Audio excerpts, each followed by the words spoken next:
नमस्कार विद्यार्थियों, बीए भाग प्रथम के इस ऑनलाइन कक्षा में आप सभी का स्वागत है। इस वीडियो श्रृंखला में हम प्रश्न पत्र प्रथम प्राचीन एवं मध्यकालीन काव्य के अंतर्गत व्याख्याखंड पर बात कर रहे थे। आज इसी क्रम में हम कबीरदास की व्याख्या पर बात करेंगे।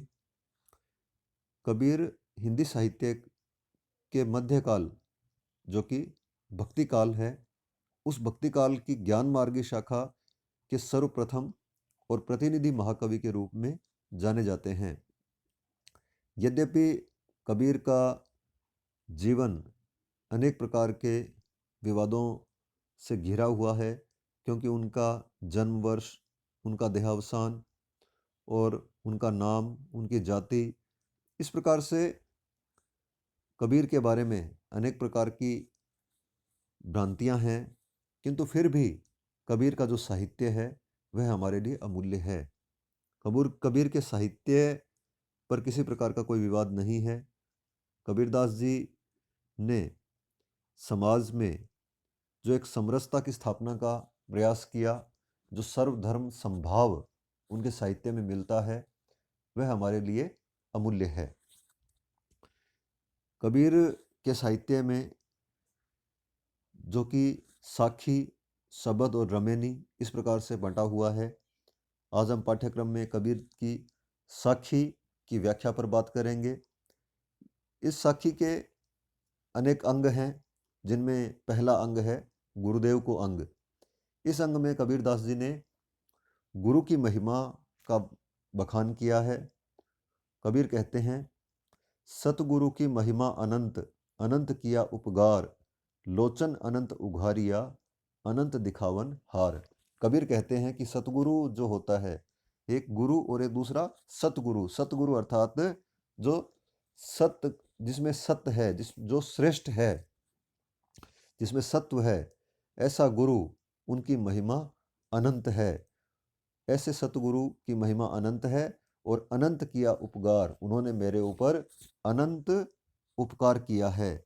लोचन अनंत उघारिया, अनंत दिखावन हार, कि मेरे गुरु ने मेरे अनंत नेत्रों को उघाड़ दिया है, अर्थात खोल दिया है। अर्थात मेरे मन की आंखों को मेरे गुरु ने खोल दिया है और उन आंखों से मैं अनंत का दर्शन कर पा रहा हूँ।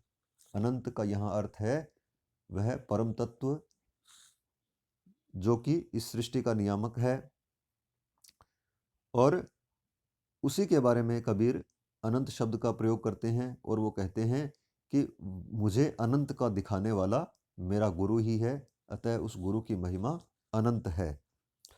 सतगुरु बपुरा क्या करे, जे शिष्य ही माही चूक, भावे त्यों परमोधिये, जो बंसी बजाई फूक। कबीर कहते हैं कि सतगुरु बपुरा क्या करे, कि सतगुरु बपुरा अर्थात बेचारा क्या करे, जे शिष्य ही माही चूक, यदि शिष्य में ही चूक हो, यदि शिष्य में ही कोई कमी हो, तो बेचारा सतगुरु क्या करे। किंतु फिर भी भावे त्यों परमोधिये, जो बंसी बजाई फूक, किंतु फिर भी जिस प्रकार से बांसुरी में अनेक छेद होते हैं, फिर भी एक अच्छा वादक उस बांसुरी से भी मधुर ध्वनियां निकाल लेता है। अर्थात वो बांसुरी जिसमें छेद हैं, जो उसकी कमियां हैं, उन कमियों को भी वो साध लेता है। उसी प्रकार से सतगुरु जो होता है वह भी भावे त्यों परमोधिये, वह भी जैसी उसकी इच्छा होती है उसी प्रकार से अपने शिष्य को प्रबोध प्रदान कर देता है, उसका कल्याण कर देता है। जो बंसी बजाई फूक, जिस प्रकार से कोई बांसुरी बजाने वाला अपनी फूंक के माध्यम से, हवा के माध्यम से उस बांसुरी को बजा लेता है। सतगुरु सांचा सूरीवां, ताते लोही लुहार, कसनी दे कंचन किया, ताई लिया तत्सार।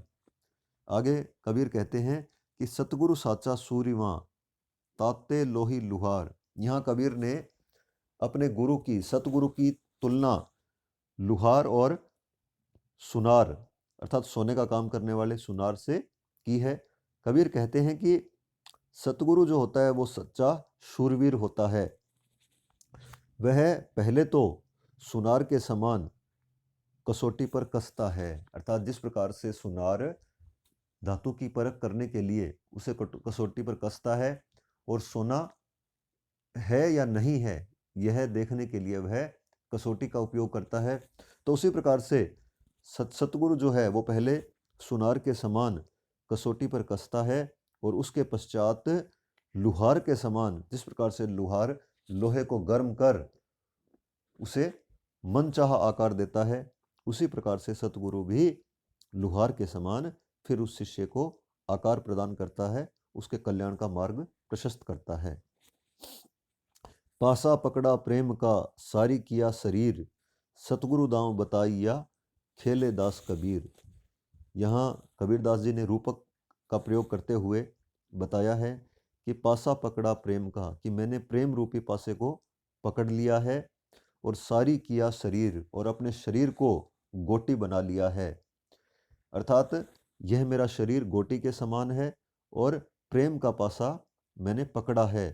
सतगुरु दांव बताइया खेले दास कबीर, और मेरे जो सतगुरु हैं उन्होंने मुझे दांव बताया है, खेल के विषय में बताया है, कैसे चलना है यह बताया है।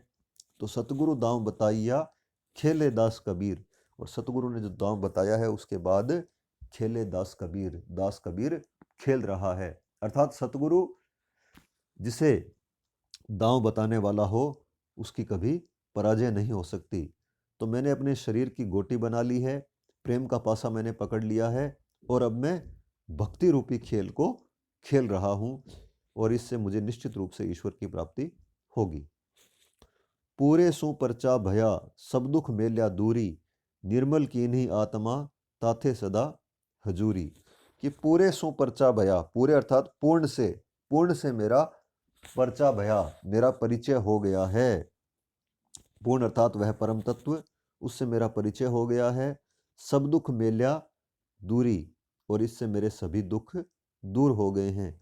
निर्मल कीन्ही आत्मा ताथे सदा हुजूरी, और मेरी जो आत्मा है वह निर्मल हो गई है, और ताथे सदा हुजूरी, और मैं सदैव उसी की हुजूरी करता हूँ, उसी की सेवा करता हूँ, उसी का मैं सेवक हूँ। विरह को अंग आगे है।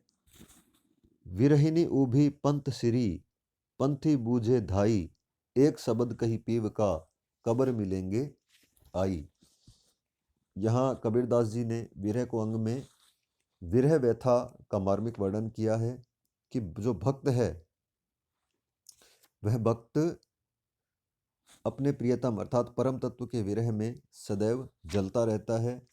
तो उस विरह से उसकी मुक्ति कैसे हो सकती है, उसी के लिए कबीर ने यह विरह का वर्णन करते हुए कहा है, विरहिनी ऊभी पंथ सिरी, पंथी बूझे धाई, एक शब्द कही पीव का कबर मिलेंगे आई। कबीर कहते हैं कि विरहिणी उभी पंथ सिरी, की विरहिणी जो है वो पंथ सिरी अर्थात रास्ते पर खड़ी है। पंथी बूझे धाई, कि जिस प्रकार से कोई विरहिणी अपने प्रियतम की प्रतीक्षा करती हुई रास्ते में खड़ी होती है, और पंथी बूझे धाई, और कोई भी जो पंथी है, कोई भी जो रास्ते पर चलने वाला व्यक्ति दिखाई देता है, तो धाई अर्थात दौड़कर वह उससे पूछती है, एक शब्द कही पीव का कबर मिलेंगे आई, कि मेरे प्रिय का मुझे कोई शब्द सुना दे कि वे कब आकर मुझसे मिलेंगे। तो यहाँ अन्योक्ति है। यहाँ कबीर विरहिणी के माध्यम से स्वयं की दशा का वर्णन कर रहे हैं कि मैं अपने प्रियतम अर्थात अपने परमात्मा से, अपने आराध्य से मिलने के लिए व्याकुल हूँ, और सबसे यही पूछता हूँ कि मेरा और उनका मिलन कब होगा। अंखियन तो झाई परी, पंथ निहारी निहारी, जीबा में छाला पर्या, राम पुकारी पुकारी। आगे कबीर कहते हैं कि राम को पुकारते हुए मेरी आँखियन ते झाई परी, मेरी आंखों में झाई पड़ गई है। पंथ निहारी निहारी, उनका पंथ निहारते निहारते मेरी आंखों में झाई पड़ गई है, और जीभ में छाले पड़ गए हैं। अर्थात कबीर ने यहाँ अपने विरह की अत्यंत करुण अवस्था का वर्णन किया है, और वो कहते हैं कि सदैव अपने आराध्य को की प्रतीक्षा करते करते आंखों में झाई पड़ गई है और जीभ में छाले पड़ गए हैं। यातन का देवला करूं, बांती मेलो जीव, लोहू सिंचू तेल प्यो, कब मुख देखो पीव। आगे कबीर कहते हैं, या तन का देवला करूं, कि मैं इस शरीर का तो दीपक बना दूं, बांती मेलो जीव, और अपना जो जीव है अर्थात मेरे जो प्राण हैं उन प्राणों की मैं बाती बनाऊं, अर्थात शरीर का तो मैं दीपक बनाऊं और प्राणों की बाती।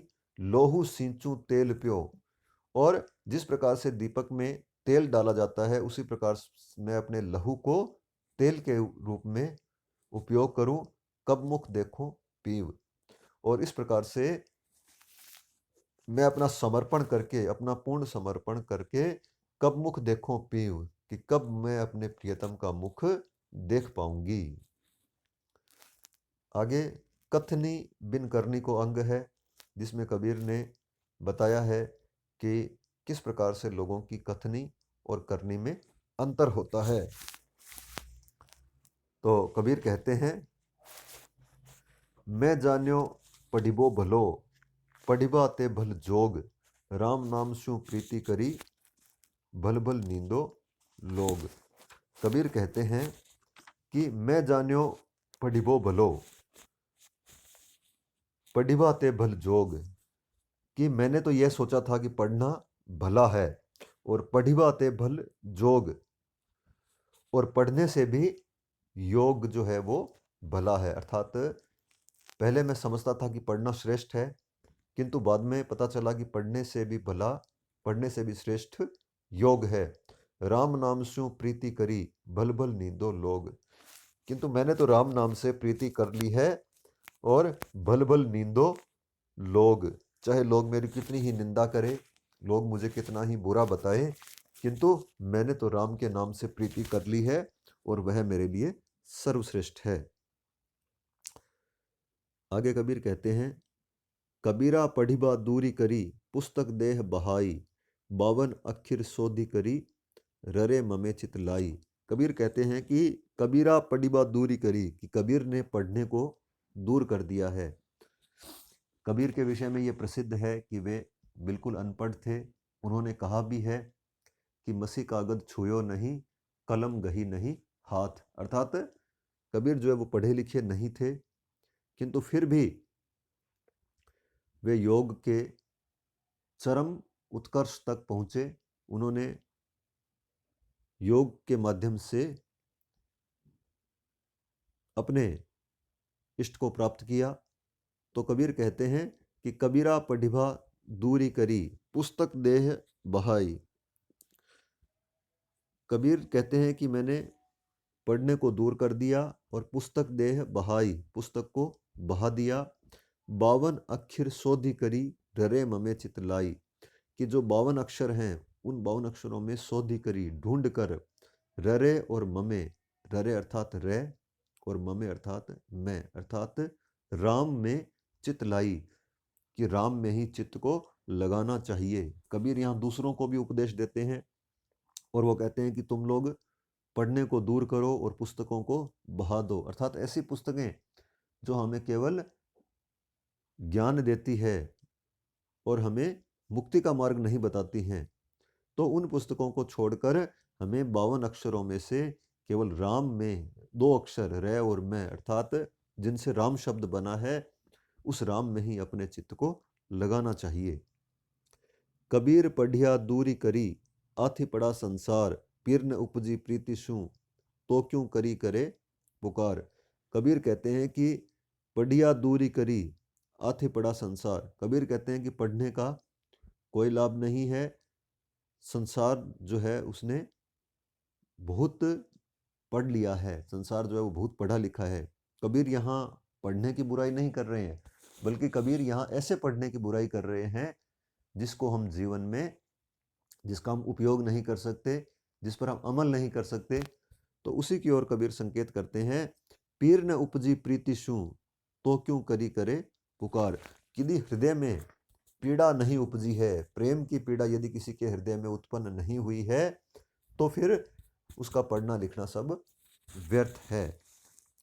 पोथी पढ़ी पढ़ी जग मुआ, पंडित भया न कोई, एके आखर पीव का, पढ़े सो पंडित कोई। आगे कबीर कहते हैं कि पोथी पढ़ी पढ़ी जग मुआ, कि ये जो संसार है यह पोथी अर्थात पुस्तक पढ़ पढ़ कर मर गया है, अर्थात संसार ने पुस्तकें बहुत पढ़ ली हैं। पंडित भया न कोई, लेकिन कोई भी पंडित प्राप्त नहीं बन पाया है, विद्वान नहीं बन पाया है। एके आखर पीव का, पढ़े सो पंडित होए, किंतु जिसने एक अक्षर प्रियतम का पढ़ लिया है, अर्थात जिसने राम नाम का एक अक्षर पढ़ लिया है, जिसने अपने आराध्य को जान लिया है, वही पंडित हो गया है। यहाँ कबीर कहना चाहते हैं कि केवल पुस्तकें पढ़ने का जीवन में कोई महत्व नहीं है। जब तक हम अपने जीवन में भक्ति नहीं करते हैं और मोक्ष प्राप्ति के लिए अपने आराध्य की आराधना नहीं करते हैं, तब तक हमारा सब पढ़ा लिखा व्यर्थ है। अब हम बात करते हैं गृह कार्य की। तो गुरुदेव को अंग, पहला प्रश्न है, गुरुदेव को अंग के आधार पर कबीर के गुरु विषयक विचारों पर टिप्पणी लिखिए। दूसरा प्रश्न है, विरह को अंग में से किन्हीं दो दोहों की सप्रसंग व्याख्या कीजिए। शेष हम करेंगे अगले व्याख्यान में। धन्यवाद।